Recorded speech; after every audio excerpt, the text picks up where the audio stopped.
Ladies and gentlemen, power is over. But that does not mean for one instant of a second that the fun is over. Without a doubt, you are here because the power is out. So stick around, because it's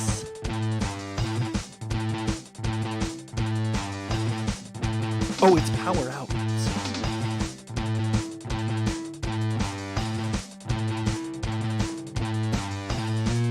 Yeah, it's Power Out.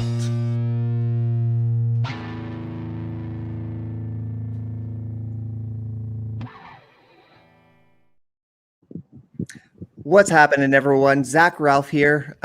It's another Tuesday night, another night of NWA Power, and here we are a few hours removed from the season premiere following the Win Our Shadows fall pay-per-view. I'm being joined tonight for our reaction show of Power Out by a return guest, Rye Levy. Hey! How you doing, friend? I'm good. It's great to have you back, sir. How are things going with the Out in the Ring documentary that you've been that you are, of course, responsible for? Well, I'm really excited. You know, we've launched another crowdfunding campaign. Basically we had to think about how we were going to get over the final hurdle, finish the film for this fall, make sure that we're ready to come out in 2022. So it's been exciting. But I want to address something that happened today on Twitter. First off, acknowledge some friends of ours from Dark Light Clothing, great LGBTQ company, and they brought up something on Twitter that addresses some problematic history with Billy Corgan, who, of course, owns and runs the NWA. Billy had, about 10 years ago, had an altercation with a transgender woman. He referred to her in very derogatory ways. He attacked her. And they brought up the fact that whether or not my Twitter should be promoting NWA and we should be talking about it, but I feel it's important to address this. I will speak on my behalf, and then I will let you kind of agree if you do. We don't condone this behavior. We don't condone this speech. This is the month of Pride. My hope is that Mr. Corgan has learned from what he has said, that his opinions have changed, that this behavior was a one-time only thing that should never have happened to begin with.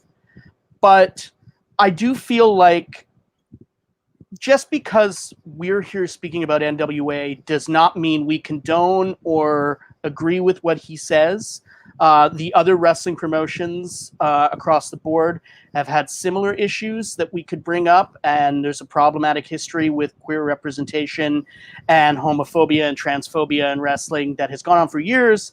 But I believe that this is a time to, say that this has to stop, but we need to celebrate as well that we do have people within these organizations that are there to elevate change. They're members of the community or they're allies of this community. So with that, we kind of kicked off tonight with an ally in Mickie James. We sure did. And just before you go on, I do just want to, I can't articulate it better than you have. What he said 10 years ago was not acceptable then. It's not acceptable now. And again, I can't articulate it better. I just want to voice my support, echo your sentiments, and thank you for taking the time to say it. But as you were saying, we do have an ally in the opening segment in Mickie James. Really cool announcement that they had in that first segment going on. What'd you think going on here? The idea of Mickie James coming in as an executive producer to highlight an all women's first night pay-per-view is incredible. Yeah. More of this, please. I think what NWA is doing is alongside what Ring of Honor is doing, and that both of those organizations are going to elevate some of these amazing women, and hopefully that'll mean possibly more amazing female talents. I mean, one of the things NWA has struggled with has been elevating their women's division, and this is definitely moving in the right direction. Yeah, I mean, I was remarking at the pay-per-view that they are. I was looking at their core women's division, who they have on roster and available to them whenever they need as per contract. And they've got really good potential just like on its own. I mean, like they announced the signing of Kylie Ray, which I couldn't be more thrilled about. They've got Camille, of course, Thunder Rosa. Like it's kind of unsure what's going on, but clearly there's a solid relationship with Mission Pro. Of course, not to mention Taryn Terrell, who I forgot how good she is up until recently. Melina, absolutely. Spencer, thank you for jogging my memory there. They've got a really good core, and combined with their strong partnership with Mission Pro, potential AEW people showing up at the all women's pay-per-view. There's a lot to like about this. Absolutely. It was an exciting way to start it off with this kind of, introduction. And it's always great to see Mickey, who's just fantastic and, fresh off of, being released. So, hopefully down the road, this maybe means that we see her in the ring in the NWA, which would be awesome. And, I thought it was a great way to kind of segue into what happened right after this. Yeah. We got the top of the show. We have Joe Galli welcoming the new women's champion, Camille. Again, this a lot happened in this segment, so I just kind of want to get through it in bullet points. Like Joe Galli continued to congratulate Camille, as did the rest of the Strictly Business team, who came out very shortly afterwards. The rising tensions between Joe Galli and Nick Aldis continue. We are confirming a national championship tournament to confirm the new national championship after Chris Adonis had vacated the title several weeks ago, and that Aldis will be Camille's second in a special coronation main event. We kind of chatted about this before we went on air. It's a real shame how quickly the focus shifted away from Camille and onto business as usual with Nick Aldis and Strictly Business. This was just heartbreaking. I mean, she had a fantastic match at this pay-per-view. Serena Deeb, elevated her in a way, covered over the flaws, elevated her strengths, made her a credible champion and a viable champion. And she's getting better and better on the mic. Her charisma's coming through. Galli and her have a charisma, and they seem to play off each other well. And then He Who Shall Not Be Named came out first, who's in a relationship with her, followed by Mr. Aldis, Mr. Mickey James. I like that. That's the new branding. Yeah, Mr. Mickey James came out, the world champion, and they took all of it became this it came a 15-minute segment then with the beginning on Camille and all about him just yelling at Joe Galli. Yeah. It didn't elevate her. I mean, she kind of stood there kind of awkwardly. I do agree. And on its own, I would have probably really appreciated the Nick Aldis, Joe Galli conflict a little more. Spencer kind of echoes my thoughts on this one. Joe Galli, best babyface announcer in wrestling. Man, he is fast rising up my ranks because his showing at the pay-per-view when Nick Aldis took the chair out and, he just called him out. He just took a running start at just yelling at him.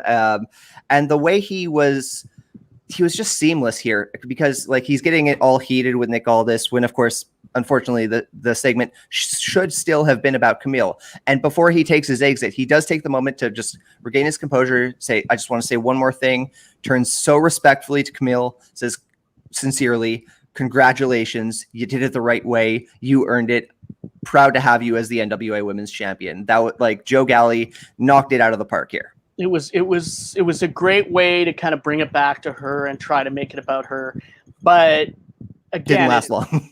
It's still overrode. It was still overrode by Aldis, and this is a consistent problem with the NWA. It's just Aldis. He's great.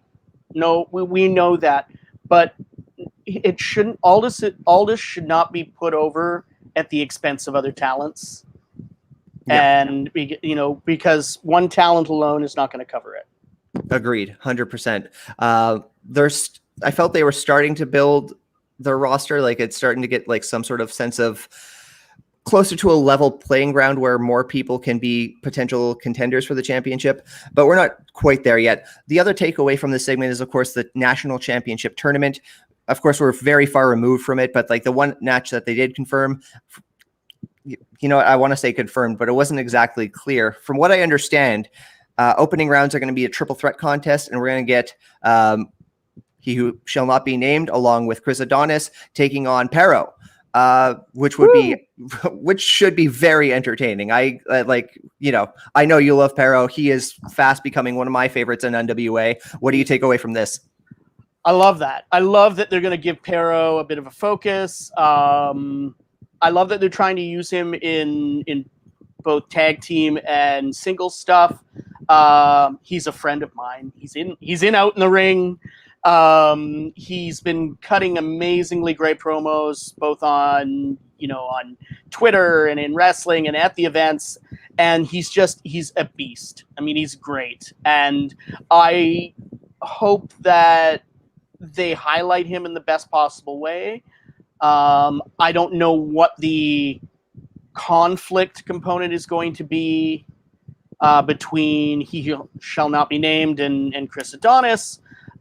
Is this going to lead to a split from Strictly Business for one of them? I don't know. I mean, they did announce another triple threat, and I'm trying to remember who they said was in it now. It all came so quickly. I believe Fred Rosser is involved. Okay, it was Fred. Yeah, so another LGBTQ plus talent. Yay. I can't remember who else he said it was in it. All the same, like, if you had a carte blanche to do what you want to do with this tournament, who's going to walk away as the new national champion? I don't know. I mean, part of me would say, just as a personal thing, I like Powerrr. I'd like to see him, elevated as a champion in some way. But my guess is Adonis is coming away with this in that match. I think it might play better. I mean, I think it's probably going to be Chris Adonis. It just seems to make the most sense to, given that he lost his shot at it, unless of course they're going to use this as an angle, to break up Strictly Business or, fraction off. I could definitely see like this being the catalyst that definitely breaks the faction down, possibly once and for all, but we will see, probably coming up at NWA 73, the night after the all-women's pay-per-view. Before we keep breaking down what happened tonight on NWA, I just want to remind everyone that the Love Wrestling team is continuing to raise money for the Trevor Project throughout the month of June. We're in June right now, right? Sorry, it is. Right, I know it's hot in Toronto. It's also really hot in Montreal, and I'm kind of like losing composure a little bit already. But we have been very proud to continue raising money for the Trevor Project. So far, we're only 1 week into June. We've already raised over $700, and our target is 1,000. I think we're going to smash, and we're going to keep going because it's a great cause, worth the effort. If you can help us out, great. If you can't, that's okay too. Just spread the word. More the merrier. We've got over 3 weeks there for you guys to raise more money for the Trevor Project. They are amazing and wonderful people, and they do incredible work and are integral to the safety of our youth, not just in the LGBTQ plus community, but also youth in general. Those services are open to youth of all genders, persuasions. They're such a wonderful cause, and again, I was so happy when Spencer suggested the Trevor Project. Many of us on the team just like full on jumped on that in full support. Following the opening segment, we get a little more talking. We get an interview with Serena Deeb and May Valentine. Deeb has been proud to represent NWA during the pandemic era, and she wore that championship with honor. She puts over Camille. It was a decent promo, but it kind of felt like a goodbye to me without saying the words. What do you think of this one? From what I've heard, this is a goodbye, that she is going to go to the other organization that they're tied to, which is AEW. But it could also lead to her maybe appearing in a place like MLW as well, or Ring of Honor. That's what's great about independent wrestling, and with a company with the larger company kind of offering these opportunities. I mean, these wrestlers switch between working independent shows and working other promotions. I mean, Powerrr's another good example of somebody who's working for MLW and doing independence and working with NWA. So hopefully this doesn't mean the end of Serena Deeb with them. But on the other hand, the idea that she could be on another platform that's a little larger for her, and that more people could see her, I mean, I'd love to see that. And hopefully that shine might bring people over to the other product. Yeah, I got to agree with that. I mean, especially with the, I just feel that with the all women's pay-per-view coming up, I really hope she has a spot on that card. After everything she's done for the NWA over the past year, it would be just a shame to omit her. So I hope she has a chance to shine. Spencer, again, with a suggestion here, ROH women's tournament. I haven't been following ROH so much myself. I know they have a tournament going on. I think what do you say, Ryan? Does she have a place in that tournament? Oh, we definitely have a place in that tournament. I mean, I'm in agreement with a few pundits right now in saying that Serena Deeb might be pound for pound the best wrestler working right now. She just is technically so sound and smooth, and her charisma. They gave her the mic today, and she was great. And so, excuse me. I think some people forget, same here. Forget what she, how good she used to be and that. So, I mean, this could benefit both of them, and in terms of getting people, getting visibility for NWA and, elevating everything. So all good around, all good talent. Talent deserves an opportunity everywhere they can get it. I ideally would like to see her stay around NWA a bit. I think she brings a legitimacy, and and she can elevate some younger new talents coming in as well. Absolutely. I definitely echo your sentiment on Serena Deeb on this one. Next up, we finally get to the first match of the program. We get Luke Hawx to take on Pope. Rye, before this match started, you messaged me. You said you were really expecting a good match out of these two. I was concerned about a certain persona non grata about to reveal his self. Unfortunately, that didn't happen. So, match itself, what do you think? Fantastic match. I loved seeing Luke Hawx get a chance to showcase how good he is. Luke Hawx is an amazing trainer. He's a veteran. I love seeing him on TV. I thought he made Pope look really good. I thought Pope was a little sloppy on some of the bumps. He obviously was, I don't think he's had a chance to work with anybody who is that good, but once, in a while, his matches have been, not that he hasn't worked with some other good talents, but, Hawx is a lot more dynamic than some of the talents that have, in terms of his aerial game. But I thought fantastic. Any chance I get to see Luke Hawx in the ring, and on television or on pay-per-view, it's just great. He's fantastic, and he made Pope look great. He made Pope look strong. Good solid match here. No complaints on my part. Yeah, I'm only familiar with Luke Hawx through NWA, so this is about the. I know he did some stuff in the before hiatus on the auxiliary program to Powerrr. I forget the name of it right now, but I've really been liking what I see out of Luke Hawx, and I'm very excited to see more. Again, I've touted how much I love the television title division. I like the quick paced 6-minute matches. They're just, I don't know, they're such a good palate cleanser for anything else that's going on the card. If you need to shift gears on the show, you throw a TV title match somewhere in the card and you can go in almost any other direction that you want. It's great stuff. Pope's Elijah Express, man, that is one of my favorite finishers. I didn't want to talk about it too much on Sunday, but he hit it so high. Having worked with a larger opponent, it looked like $1 million, and it looked like $1 million hitting it on Luke Hawx tonight. Yeah. Also, it looks better when you got somebody who knows how to sell it too. There's that. Yes, absolutely. Because on Sunday, the guy who he did it on, not so much. Guy couldn't sell sand to a sandbox company, but it would be a challenge for him, certainly.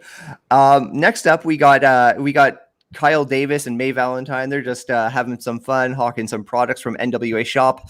But then a masked wrestler comes out. He's got a silver mask, got a bit of a star on on the forehead. He's not going to reveal his name. He says he was signed directly by Billy Corgan and signed with a singular purpose, which he will not reveal. What do you take away from this? I just kept looking at the eyes like you were. Yeah. They looked familiar. I have no idea who this is. Good-looking young talent. I'm probably going to kick myself when we do find out, because I'm sure the dirt sheets are going to reveal it the next day, and I plan on digging as much as I can, because I just can't not know who it is. But yeah, I thought, cut a good promo. Yeah. Certainly, nice, good build. Solid look. Hopefully a younger talent, because as we've talked about with NWA, they've booked older. I mean, the only other promotion that has talent older than the NWA right now is SWE out of Texas, and where their champion's 49, and they're bringing back people that when Tim Storm is your young talent on that show. Young up-and-comer Tim Storm. Yes, pretty much, yeah. So, but it was exciting. It was exciting to see a nice, a good-looking young talent. Dying to find out who it is under the mask. I'm going to probably kick myself that I didn't realize who it was right away. But, yeah, so that was good. It was a good promo, too. Do you want to take a shot in the dark on who it might be? No? No idea. I thought they have very nice eyes. They have very nice eyes and very familiar eyes. Like I kept, like you said, and I messaged you while we were talking, watching the show rather. They're beautiful eyes. Like they're beautiful. Just like somebody's got good eyes. Like it's like who in wrestling has beautiful eyes like that? Those blues. My mind's going to Robert Anthony. That's like the immediate thought. That's not a bad guess. It might be. We got a couple people in the comment joining us on YouTube and Twitch. If you have any thoughts on this, please let us know who you think the mystery man might be. I've been, saying with love and joking affection that he's got the star on his head. He could be a relative to the question mark. Maybe this is the asterisk. Yes.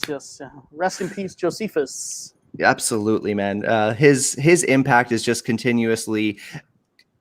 It's present by its omission on NWA TV. I love seeing the Mongrovian flag hung from the rafters as tribute to Joseph Hudson. It's a beautiful touch, and it is. Yeah, absolutely. he's great talent. Absolutely, still very well missed. We move on to the second contest of the evening. We got Taryn Terrell versus Lady Frost. Again, very quick match. Taryn powders early in the ring, and she kind of pats, figuratively pats Lady Frost on the head for wanting a match against Taryn Terrell. Of course, it's a big psychological game. They go back into the ring. Lady Frost is like, I'm not doing this. This is a joke. She goes to leave, gets rolled up. 1, 2, 3. What'd you think? Lady Frost, they had, I love Lady Frost. I mean, again, talking about great allies, Lady Frost, also big support of the community and the LGBTQ community. Fantastic talent, physically, imposing. She can move, she can work. She's beautiful. She's everything that they need. And I thought that they started out making her look strong. They had Taryn walk away, and they gave Taryn good heel heat, and they didn't kill Lady Frost. They made her look like she just got screwed over. Yeah. So, for what it was, I would have liked to have seen a real match, but I think what they did was they protected a new talent with Lady Frost in a way, and they made Taryn Terrell. They gave Taryn Terrell go away heat. Yeah, absolutely. Well, do you say go away heat in a good way? Yeah, I think so. I mean, I think he goes away from this match with great heat. Okay. She's going to come back in. She goes away with this. I think it's good heat for her. Yeah. Yeah, I agree. Absolutely. It was nice to see Taryn Terrell on her own rather than serving as like an unnecessary second to Camille after like the previous weeks of NWA Power. It seems they're going to be presenting her as like a talent who's smarter than she is presenting herself, which I think is a very interesting dynamic. And like you said, like, great to see Lady Frost. And you have to hope this isn't all that she's going to be doing in NWA. You know, Yeah. she should have a chance to show what she can do. Oh, absolutely. And I think, hopefully that will be, that's what this tournament's going to be. And that's going to give them an element to, a chance to work with some of these people. Maybe this leads to a tournament match with Lady Frost and Taryn Terrell. Maybe this leads to more with them. I'm anxious to see what happens. But I thought it was well structured. Agreed. Absolutely. We can almost blow past this next segment without addressing it. But Austin Idol and Client have a little interview. I'm not going to really address what they were saying, but a debuting talent, BLKGs. Please excuse me. Is this the correct pronunciation? BLKGs, Black G's. Some people say Black G's, but gotcha. He comes out. He's offering a business proposal. They go off to talk. I am not familiar with BLKGs. What can you tell me about him? He's a veteran talent. Been around about 20 years. Okay. Comes from CZW. And he's an older talent again. He's 42. Wow. So here they are bringing in the young. Here they are bringing in the young, the young stars again. They bring in a couple of, they bring in this beautiful young guy, with the mask on who looks intimidating and solid, and then he comes in. Solid talent. I mean, the way they brought him in, they were bringing him in like he was a big, huge star. And like people should potentially know who he is, but I know about him peripherally from, CZW, but nobody else really knows who he is, but anxious to see what happens. We'll see what happens here.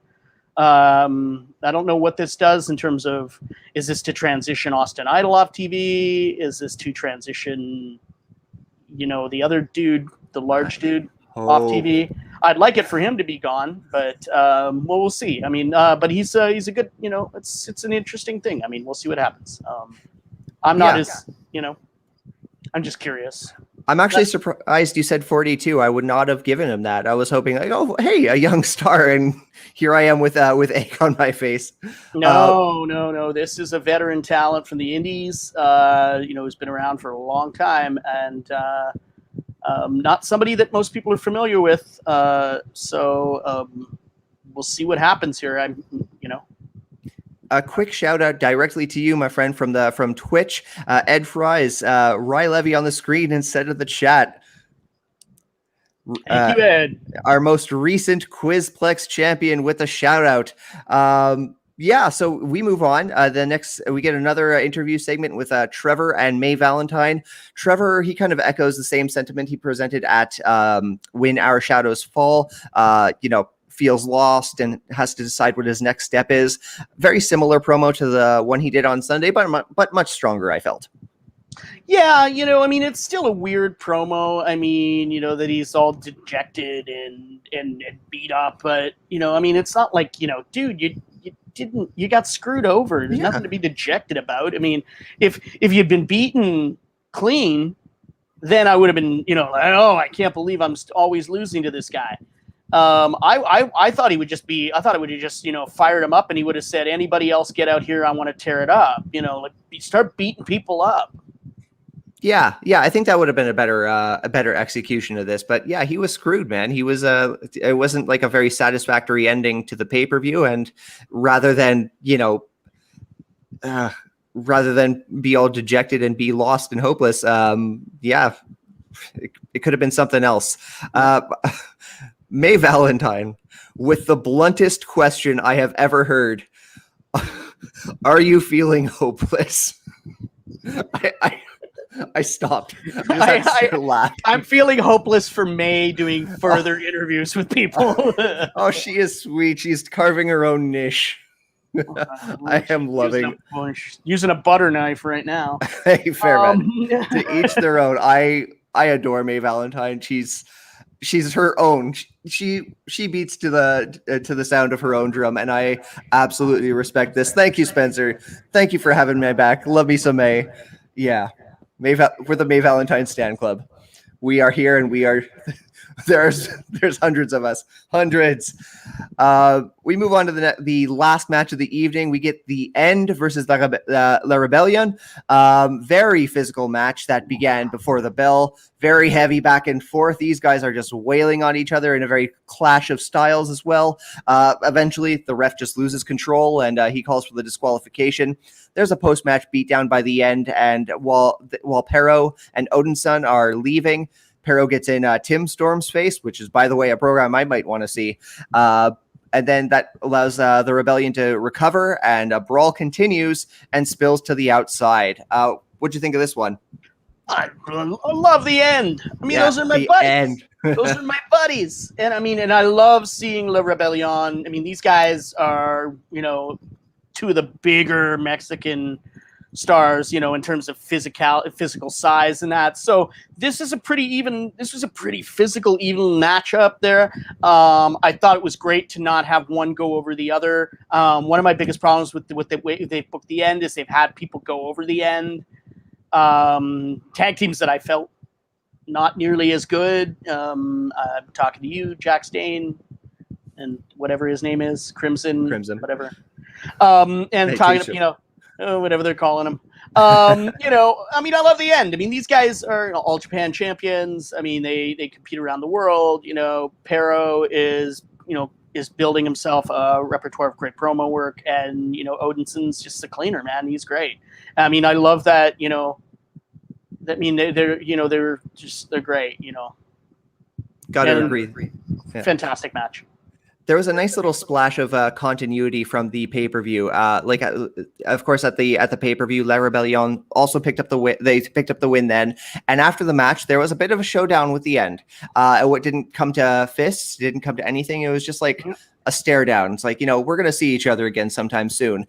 And I love that, like, the follow-up to that was like an attack by the End before the bell. It was just like a nice little splash of continuity, nice little detail work that you don't see at that level so often. Very nice work by everyone involved.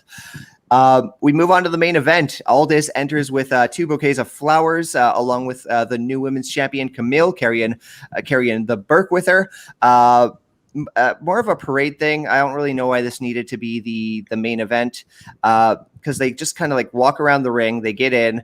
Melina comes out. She kind of gets in Camille's face. Reasons kind of unreally clear. But then she doesn't come out alone. She comes out and she's jumped by Genocide, who kind of just like tosses her around, gets rid of Melina, throws her out of the ring, raises Camille's hand, and then just kind of leaves Camille and Nick Aldis to their own devices. Yeah, what'd you think of this part?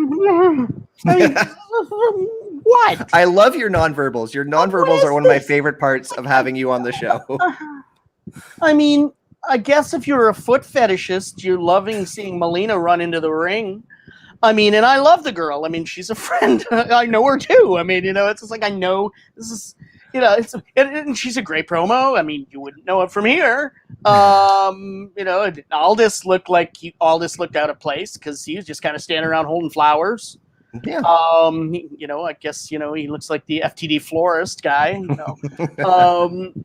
but and Genocide is a great talent. I mean, it's kind of like, can we just see who's in the back and have them come out and kind of hold her hand up? And they kept trying to say, oh, she's just trying to put her over. And she just honoring her, and she'll look at the respect she has. I'm like, okay. Yeah. It's like, who's still back there that we haven't put on TV tonight? Throw Genocide out there. We can hope this leads to something more of substance. But as it was presented on its own 2 feet, it was certainly missing something. There's something that just kind of like it just didn't mesh. Well, I don't understand why the confrontation wasn't Thunder Rosa. Yeah, absolutely. Thunder Rosa or Serena Deeb for that matter. Yeah. Much better calls. And again, Melina's great too. And she certainly has her place in the women's division of NWA. And maybe that's what this is leading to. Maybe this will be a bit of a warm-up match for Camille heading into the pay-per-view. Or maybe who knows? Maybe they will headline the all women's pay-per-view for all we can speculate these 2 months away. I agree. I felt like this segment was a little weak. We're going to give our final thoughts about the show, but I thought this show, it was stronger than recent episodes of Power, but they have a bad habit of not ending the shows well. And I'm sorry to see that continue on this particular episode because I felt so strongly about it. I don't know. This segment just didn't have a lot of thought put into it. That's my... It ended, it was just a peaks and valleys kind of show. It's just like, here, we've got this great intro and we're running it up there and great lead into Camille. Let's kill her rise. Sure. And then go into the next match and we've got this kind of cool match with Luke Hawx, and then we're gonna, do this next thing. And then, they're just so inconsistent in how they're running their programming. And I hope, they hit it at some point, because we'll see.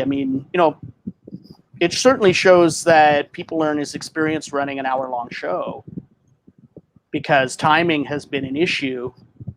I grew up on territory wrestling where all you had was an hour, and they managed to tell a lot of stories and show a couple of good matches, and it didn't feel like that. This feels like they're still learning how to fill an hour, because people have been, companies have been running 2 and 3 for so long. But overall, I thought there was some great highs and lows, and exciting to see some new talents. Yeah, I'm with you. Like, I definitely, that peaks and valleys analogy certainly resonates. I felt a little stronger about this episode, personally, not without its flaws, certainly. I felt that they were a lot closer to that pre-hiatus Power, where I got a sense of a big picture of the show. Certainly, some fine tuning is needed, but they're a lot closer than they were as recently as 2-3 weeks ago. That's my takeaway. And Ed has a great question for us to finish the night off on. Would you compare it to 93's Raw, where we start with the main event and then squash the rest? Not quite, because I don't think so, no. Yeah, the opening segment was like, if it had been built around Camille like entirely and been all about, hey, you kicked ass, you captured the women's championship on her first attempt, which is also a really cool stat that the lead kind of got buried on that, unfortunately. No, I suppose not. Yeah, I think it's better off to, they have a main event at the end. I think I like the way that starts. I think they started out okay with Camille, and then it had to become the Aldous show. Yeah. Yeah, I hear you. So with that, I think we've wrapped the card. We've wrapped our sentiments on this latest edition of NWA Power. Rye, before we let you go, please let the audience know where they can follow you on social media. I'm going to drop the link to the crowdfunding campaign right here and in the comments as well. You can follow Out in the Ring at Out in the Ring on Twitter at Out in the Ring, and on Instagram at Out in the Ring Doc. Help support our Go Get Funding. We got some great perks on there. We'll probably be adding stuff as well. And we've got a Patreon, patreon.com/Out in the Ring, if you want to follow up for more updates on the film. We just got on board a new, amazing new company that's going to do our graphics and color correction for us. So they're partnering with us. We're in the process of editing. The film will be finished this fall, and the hope is to be ready to go by January 2022, and premiere and get it out there. If sooner, then we'll do that. But it's always fun coming on here to talk wrestling with you. Always a pleasure to have you on the show, sir. To everyone who's following us on Twitch, if you're on YouTube or Facebook, you won't be part of this raid, but if you're on Twitch, we're going to be raiding Paulo Del Mar's Twitch right after this stream. So I hope you will join in on the fun. Once again, Rye, thanks for being a part of the show. And to everyone watching, we'll catch you next week on PowerrrOut. Sounds great. The video will start. That'd be cool. Technical difficulties, friends. We might just click the sign off button. Uh,